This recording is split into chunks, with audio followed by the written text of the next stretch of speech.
اعوذ باللہ من الشیطان الرجیم، بسم اللہ الرحمن الرحیم۔ اللہ جل شانہ کے نام کے ساتھ الحمدللہ رب العالمین والعاقبۃ للمتقین، الصلاۃ والسلام علی رسولہ الکریم۔ دوستو السلام علیکم۔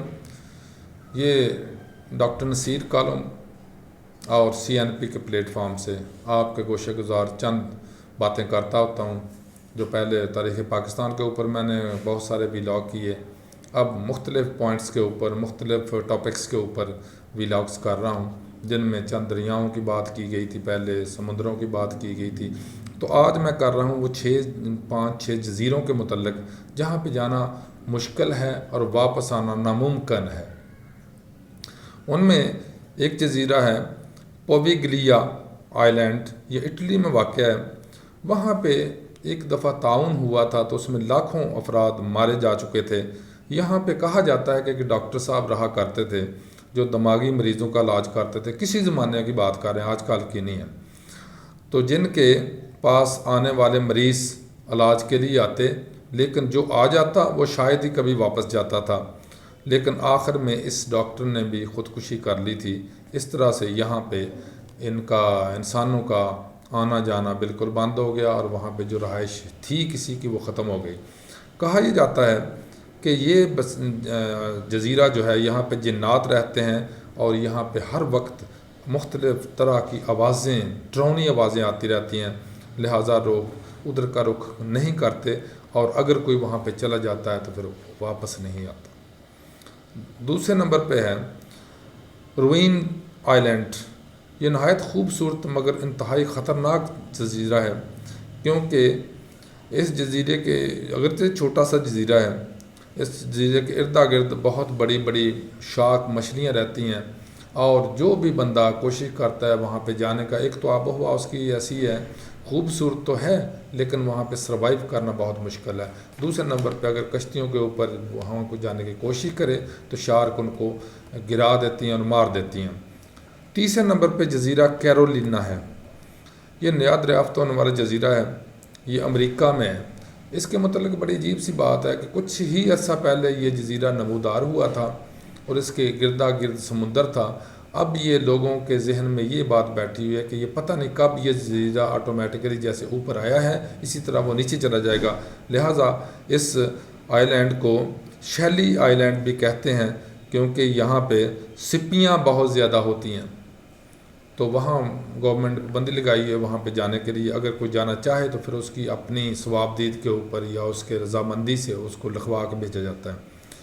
چوتھے نمبر پہ جو جزیرہ ہے جزائر انڈیمان ہے۔ وہ آپ نے سنا ہوگا شاید، جو بھی پرانے لوگ ہیں یا جو بھی نالج فل لوگ ہیں ان کو پتہ ہے جزائر انڈیمان جو ہیں ان کو کالا پانی جزیرے بھی کہتے ہیں۔ یہ بیسیکلی انڈین کنٹرول میں تو آتے ہیں لیکن وہاں پہ بھی بہت کم لوگ رہتے ہیں۔ جو رہتے ہیں وہ ایسے قبائل ہیں جو عام طور پہ ننگا رہنے کے عادی ہیں۔ ان کے اوپر اگر یہاں پہ ایک دو دفعہ یہ ٹرائی کی گئی، یہ اٹیمپٹ کی گئی ہے کہ ان کو وہاں سے نکال کے یہ سویلائزڈ لوگوں میں لایا جائے، تو وہ لوگ جب وہاں اس علاقے سے، اس آب و ہوا سے نکلے تو وہ نکلنے کے بعد فوراً بعد وہ مر گئے تھے۔ اس طرح سے یہ گورنمنٹ نے یہ جو پروسیجر شروع کیا تھا، پروگرام شروع کیا تھا کہ ان کو وہاں سے نکال کے یہ لایا جائے سویلائزڈ گورنمنٹ یا سویلائزڈ لوگوں کے اندر، تو وہ فلاپ ہو گیا۔ اب گورنمنٹ نے یہ پروگرام تو ترک کر دیا کہ ایسا نہیں کرنا ہے، لیکن ایک دوسرا جو مسئلہ آ سکتا تھا وہ یہ تھا، اگر باقی لوگوں کو باہر سے وہاں اس جزیرے میں جانے کی اجازت دے دی جائے تو وہ جو بیماریاں اپنے ساتھ لے کے جائیں گے ان کی وجہ سے وہ جو تھوڑے سے ان کے قبائل رہتے ہیں، تھوڑے سے لوگ وہاں پہ جزائر انڈیمان میں رہ رہے ہیں، وہ بھی مر جائیں گے۔ لہٰذا گورنمنٹ آف انڈیا نے وہاں پہ جانے کے اوپر اور وہاں سے ان کو لانے کے اوپر پابندی لگا دی ہے، لیکن شاذ ہی کبھی کوئی جہاز ادھر جاتا ہے، وہ بھی پیٹرولنگ کے لیے یا سیکیورٹی پرپسز کے لیے، اور ان کے معاملات میں وہ مداخلت نہیں کرتا ہے، اور وہیں پہ وہ لوگ اپنی زندگی جس طرح سے بھی تھی وہ گزار رہے ہیں۔ تو کالا پانی اس لیے بھی کہا جاتا ہے اس کو کہ عام طور پہ یہ کہا جاتا ہے، میں نے ایک کتاب پڑھی تھی، بہت اچھی کتاب تھی، اس میں لکھا ہوا تھا کہ جب جزائر انڈیمان سے ان کو نکالا گیا، ایک قیدی نے اپنی کہانی لکھی تھی، تو وہ اس علاقے کا جو سمندر تھا اس کا پانی بالکل ایسے لگتا جیسے کالا پانی ہے، تو اس کی وجہ سے عام طور پہ لوگ اس کو کالا پانی کہتے ہیں۔ تو انڈین جب انگلش لوگوں کا قبضہ تھا انڈیا کے اوپر، تو وہ جن لوگوں کو سزا لمبی یا سزائے موت دینا چاہتے تھے ان کو سزائے موت کی بجائے کالا پانی بھیج دیتے تھے یا آؤٹ آف انڈیا ان کو بھیج دیتے تھے۔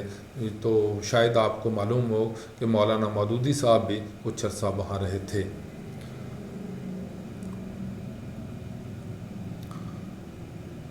اچھا جی، اس کے بعد آتا ہے سنیک آئی لینڈ۔